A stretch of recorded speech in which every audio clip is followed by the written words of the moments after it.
Hello everyone, welcome to another class of Lesson Up Squad. My name is Kaval and I'm a volunteer at the Lesson Up Squad. Today I will be presenting on the topic manufacturing. Today we will be touching on the very basic concepts of manufacturing. The basics but yet very crucial because we are going to be building upon it as we go from class to class.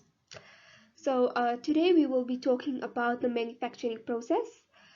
We're also going to look at the cost that is involved in the production costs, and these are the production costs that is used in the production statement.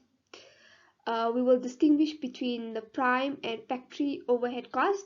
I will tell you all what do they actually entail and what's the difference. Then we're also going to look at the difference between fixed and variable costs, and we're going to be touching a little bit on break-even point. But remember, these concepts are very basic today. We are going to further advance on it and talk more about it later. All the goods that you see around us on a daily basis goes through a manufacturing process. So, what does our manufacturing process entail? It has our raw materials, our working process, and then lastly, our finished goods. So now we're going to look at an example of a cake to see how it actually goes through a manufacturing process. So our manufacturing process is initiated by collecting all the raw materials that are needed to make the product. So we're going to have for instance, for cake, to make cake, we're going to have our sugar, we're going to have our flour, we're going to have our eggs that are going to be used to produce our cake. And all these materials will be stored in a warehouse or a storeroom. So when the baker in the factory runs out of all these essential raw materials, it will request the warehouse and ask for more of these raw materials so that it can continue making its cake. And then all those raw materials will be transferred from the warehouse to the factory. After the baker receives all those raw materials, right, it will continue making its cake by maybe combining all the materials and then leaving the cake to set in the fridge. And that's what we call a working process, where all the products are being made and they're not yet done, they are still in the process of being made. And then finally, when the baker produces those cakes and all the packaging and everything is done, then those goods will be delivered to the shops, and that's what we call finished goods, right? Uh, which is now ready to be sold to the customer. It's our final product. So when our product goes through a manufacturing process, it's obvious that they are going to incur some cost to make the product, isn't? And that's what we call production cost. Costs that are involved in making the product. And now we have our elements that are direct material, direct labor, indirect material, indirect labor, and our other factory costs. Now, just to keep in mind that all these production costs relate to making a product in the factory.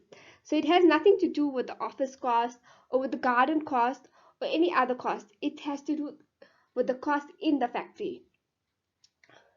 So now we have firstly our direct materials.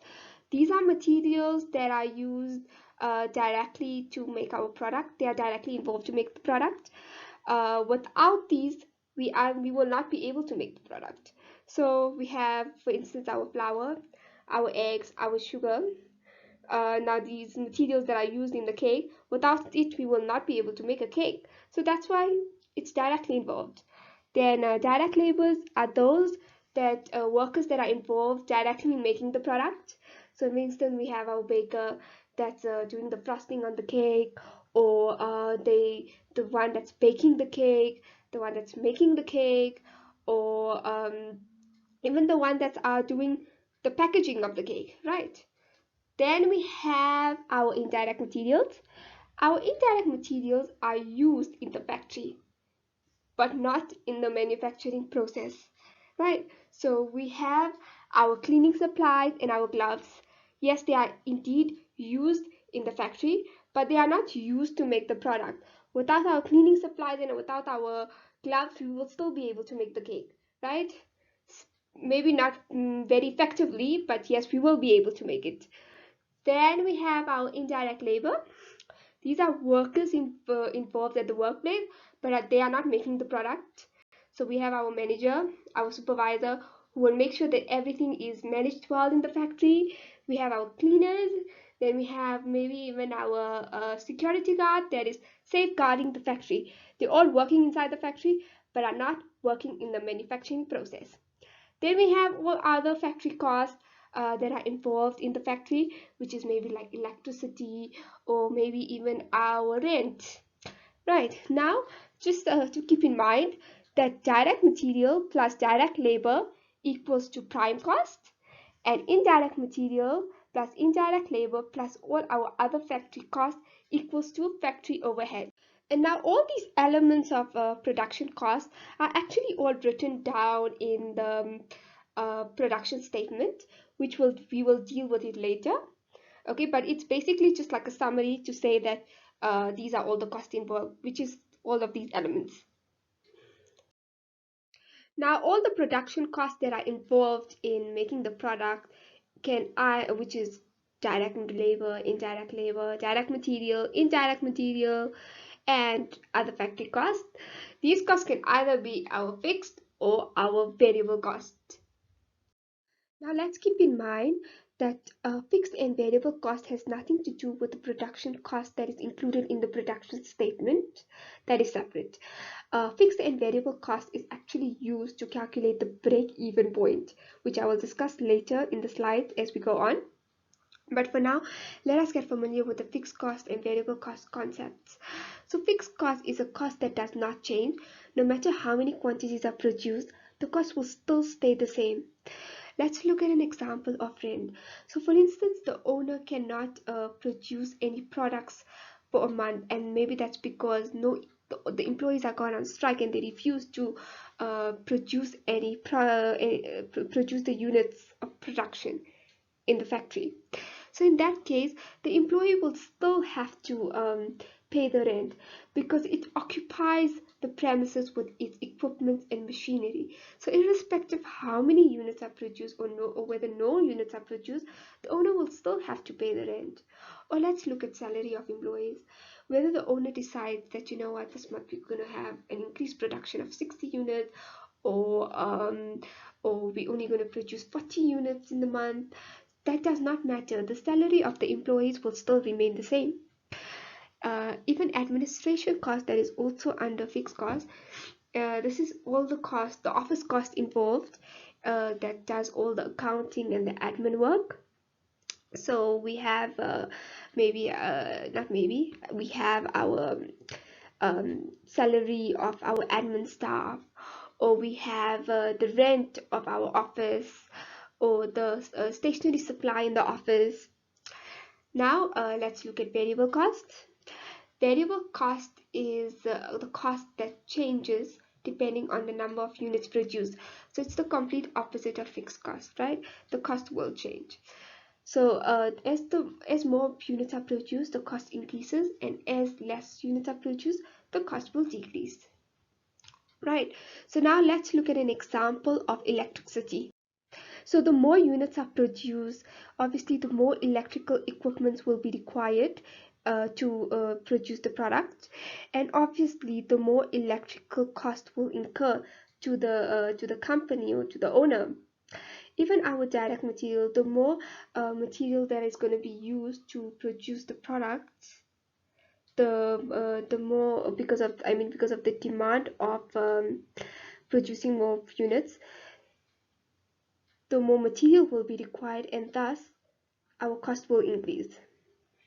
Also, let's look at wages. Now, the wages of employees depend on the number of hours worked, right? So as the production increases, obviously the company will require the employees to work more, and the more they are going to work, the more wages will be required to pay out. Variable cost also includes selling and distribution cost. It is the cost used to sell the product. So that's maybe our not maybe again, sorry. It's our advertisement cost, or it's even our commission paid to agents that sell the products, or it could even be, delivery cost or courier costs, right? And now, just to keep in mind, when we add our fixed and variable cost together, it equals to our total cost. So these are some of the examples I've included in the slides to differentiate between the fixed and variable costs, which you guys can have a look at. So let's look at an example of fixed and variable costs. So it says Delights manufactures CD cases. It pays 20 Rand for the plastic material per CD case produced, and it pays a monthly rent of 1000 Rand. Now, the 20 Rand cost incurred for the CD case is actually our raw material, right? And what is our raw material? Our raw material is our variable cost. And our rent is a fixed cost, right? As we discussed before, our rent is our fixed cost, so obviously the cost will not change. Now, as we see, let's look at the first one. The number of CD cases produced are 0. Now, because 0 cases were produced, and that's why no plastic materials are required for the CD cases, so also the variable cost is 0. But our total fixed cost is still 1000 Rand, irrespective of whether we produced more or we did not produce any. We still paid for the rent, right? And that gave us a total cost of 1000 Rand, which is 0 of variable cost plus the 1000 Rand of the fixed cost. Now let's look at the second one. The second one says that the number of CD cases produced is 25. So obviously the plastic material per case is 20 Rand. So we say 20 times the number of units produced, which is 25, which gave us a total variable cost of 125 Rand. And our fixed cost still stays the same. We produce 25 or we produce 0, the fixed cost is still the same. And now our total cost equals to the 125 variable cost and the 1000 Rand of fixed cost of rent, which gives us a total of 1125. The rest of the examples you can follow on your own. So this graph is just an illustration of fixed, variable, and total cost. So as you can see that our units are placed on the x-axis and our price is on the y-axis. Now if we have to look at the fixed cost, right, can you see that our number of units are just increasing and increasing, but the cost still stays the same. Whereas our variable cost, the units are increasing and so is the price increasing, right? If you can just see, the price is increasing as well. So on our previous slide, when we were calculating the total product cost, it was fixed cost plus variable cost, which gave us total product cost, but it was a product cost of all the units, right? Now we're going to calculate the fixed and variable costs on just one unit. So to calculate that, we use the formula for variable cost. It's prime cost, which is our direct labor plus direct material, plus selling and distribution costs, divided by the number of units produced, which gives us our variable cost per unit. Then we have our fixed cost, which is factory overhead cost, plus administration cost, divided by the number of units produced, which gives us fixed cost per unit. Now, if you have noticed that the key difference between the fixed and variable cost with production cost was that the production cost, as I said before, only involves our factory cost, right? But whereas fixed and variable cost is concerned, it includes all the costs that I use to all the costs involved in producing the product, right? So like if our variable cost, we have our selling and distribution costs, and like in our fixed cost we have our administration cost. Now these are not factory costs, but yet it's included. So now we will be looking at our break-even point, and for that let us analyze the graph that's ahead of us. So here's our total cost. Now what does our total cost include again? Our variable cost and our fixed costs. right? So as you can see that in this area, this is our total cost, which includes our total variable cost plus fixed cost, and then this is our total sale. This is our selling price at which the goods were sold at.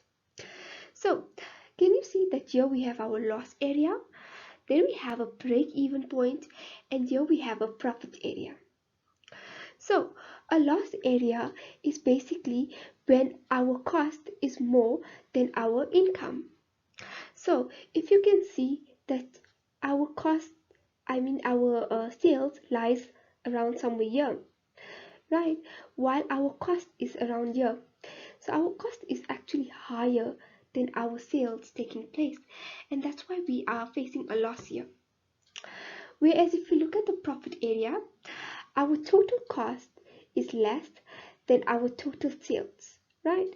Thus making thus we earn a profit and our income is greater than our cost. We are able to cover all the costs that are involved, and also we on top of that we are able to make a profit. So what is break even? Now break even is when the cost price equals to the selling price. So in this case, neither a profit has been made or neither a loss has been made. So we can see here that this is the point where total sales and the total cost are meeting, which is at 22,500. This means that it was sold, that the cost involved was 22,500 and it was also sold at 22,500. Now, the purpose of break-even point is to allow the manufacturers to see that, how many units do they need to produce in order to make a profit. Now, I will be continuing with this lesson in the next lecture, where I'm going to explain more about it, and I'm going to explain you that how all the fixed cost actually influences our our loss and our profit and our total sales. So in our next class we will be looking at the contribution cost per unit, and then we will even be looking at break even point in detail. So we are now finally done. So if you do need any help, please drop us a mail on lessonupsquad@gmail.com, or you could subscribe to our YouTube channel, Lesson Up Squad, and follow, or maybe even follow us on Instagram, or feel free to ask any questions in the WhatsApp group. Till then, goodbye. See you soon.